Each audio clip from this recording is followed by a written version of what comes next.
पूर्वा सन्ध्या प्रवर्तते। उत्तिष्ठ नरशार्दूल कर्तव्यं दैवमानिकम्। कौसल्या सुप्रजा रामपूर्वा सन्ध्या प्रवर्तते। उत्तिष्ठ नरशार्दूल कर्तव्यं दैवमानिकम्। उत्तिष्ठो उत्तिष्ठ गोविन्द उत्तिष्ठ गरुडध्वज। उत्तिष्ठ कमलाकान्त त्रैलोक्यं मङ्गलं कुरु। उत्तिष्ठो उत्तिष्ठ गोविन्द उत्तिष्ठ गरुडध्वज। उत्तिष्ठ कमलाकान्त त्रैलोक्यं मङ्गलं कुरु। मातः समस्त जगतां मधुकैटभारे। वक्षो विहारिणी मनोहर दिव्यमूर्ते। श्री स्वामिनी श्रित जनप्रिय दानशीले। श्री वेङ्कटेश दयिते तव सुप्रभातम्। तव सुप्रभातमरविन्दलोचने। भवतु प्रसन्नमुखचन्द्रमण्डले। विधिशङ्करेन्द्रवनिताभिरर्चिते। वृषशैलनाथ दयिते दयानिधे। अत्रयादिसप्तऋषयस्य मुपासि सन्ध्याम्। आकाशसिन्धुकमलानि मनोहराणि। आदाय पादयुगमर्चयितुं प्रपन्ना। शेषाद्रिशेखर विभो तव सुप्रभातम्।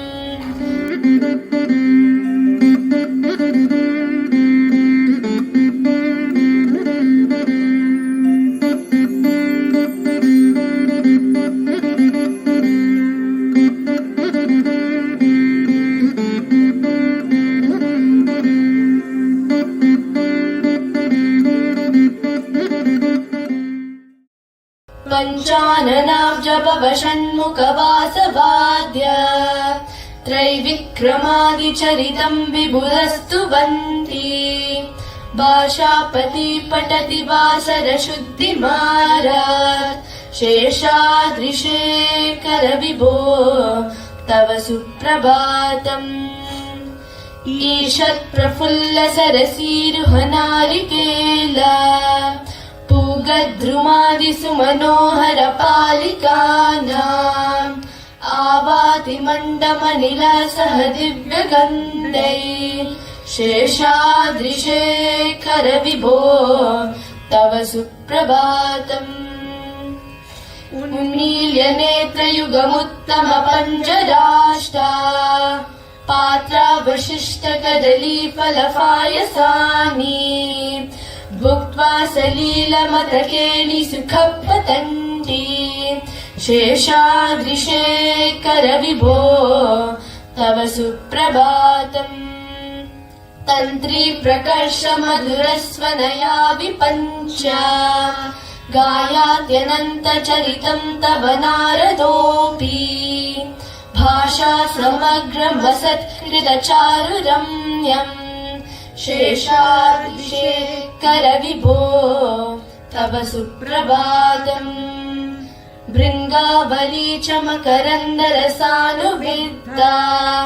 झुङ्कारगीतनिनदैः सह सेवनाय।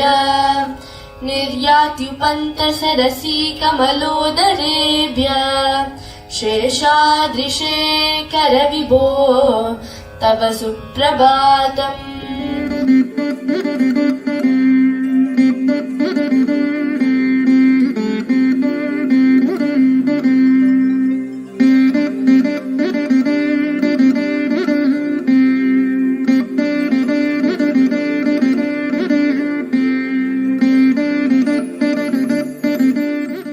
योऽसागनेन वरदग्निविमत्यमाने। गोशालयेषु दधिमन्तनतीव्रघोषा। रोसात्कलिं विदधते ककुवाष्ककुम्भा। शेषाद्रिशेखर विभो तव सुप्रभातम्। पद्मेशमित्रशतपत्रगतालिवर्गा। हर्तुं श्रियं कुवलयस्य निजङ्गलक्ष्म्याम् भेरीनिनादमिव बिभ्रति तीव्रनादाम् शेषाद्रिशेखर विभो तव सुप्रभातम् श्रीमन्नभीष्टवरदाखिल लोकबन्धो श्री श्रीनिवास जगदेकदैक सिन्धो श्रीदेवतागृह भुजन्तर दिव्यमूर्ते श्रीवेङ्कटाचलपते तव सुप्रभातम् श्री स्वामी पुष्करिणी काप्लव निर्मलाङ्गा श्रेयार्तिनो हर विरिञ्चि सनन्दनाद्या द्वारे वसन्ति वरनेत्र हठोतमाङ्गा श्रीवेङ्कटाचलपते तव सुप्रभातम् श्रीशेषशैलगरुडाचल वेङ्कटादिनारायणाद्रिविषवाद्रिविषाद्रिमुख्यम् आख्यं त्वदीयवसतेरनिशं वदन्ति श्रीवेङ्कटाचलपते तव सुप्रभातम्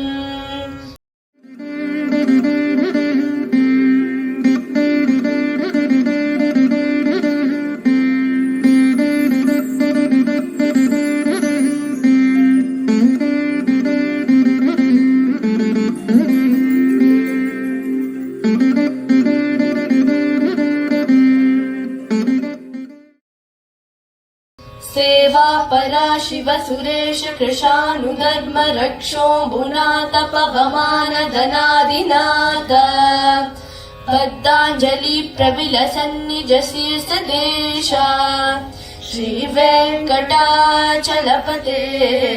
तव सुप्रभातम् दातिसुते विहगराज मृगाधिराज नागाधिराज गजराज हयाधिराज स्वस्वाधिकार महिमादिगमर्पयन्ते श्रीवेङ्कटाचलपते तव सुप्रभातम् सूर्येन्दुभौम बुधवाक्पतिका विसौरि स्वर्भानुकेतु दिवशत्परिषत्प्रधान तद्दास दास च रमावदिदास दास श्रीवेङ्कटाचलपते तव सुप्रभातम् तत्पादधूलिभरितस्फुरितोतमाङ्ग स्वर्गापवर्ग निरपेक्ष निजन्तराङ्ग कल्पागमाकलनया कुलतां लभन्ते श्रीवेङ्कटाचलपते तव सुप्रभातम् त्वद्गोपुराग्रशिखराणि निरीक्षमाण स्वर्गापवर्ग पदवीं परमां श्रयन्ता मर्त्या मनुष्य भुवने मतिमाश्रयन्ते श्रीवेङ्कटाचलपते तव सुप्रभातम्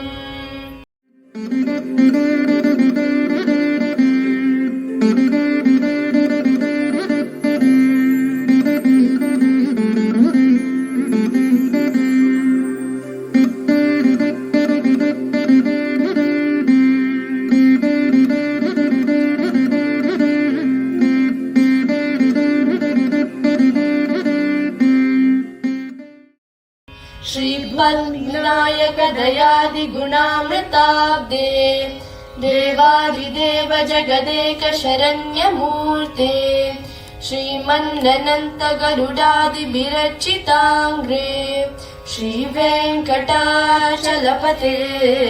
तव सुप्रभातम् श्रीपद्मनाभ पुरुषोत्तम वासुदेव वैकुण्ठमाधव जनार्दन चक्रपाणे श्रीवत्स चिह्न शरणागत पारिजात श्रीवेङ्कटाचलपते तव सुप्रभातम् कन्दर्पदर्पहर सुन्दर दिव्यमूर्ते कान्ताकुचाम्बुरूह कुट्मललोल दृष्टे कल्याण निर्मल गुणाकर दिव्य कीर्ते श्रीवेङ्कटाचलपते तव सुप्रभातम् मीनाकृते कमटकोल नरसिंहवर्णिन् स्वामिन् पराशत तपोदन रामचन्द्र शेषांस राम यदुनन्दन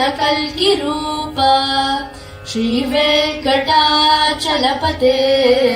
तव सुप्रभातम् ये लालवाङ्गगणसार सुगन्धितीर्थम् दिव्यम् वियत्सरितु हेमघटेषु पूर्णम् धृत्वाद्यवैदिकशिखामणया प्रहष्टा तिष्ठन्ति वेङ्कटपते तव सुप्रभातम्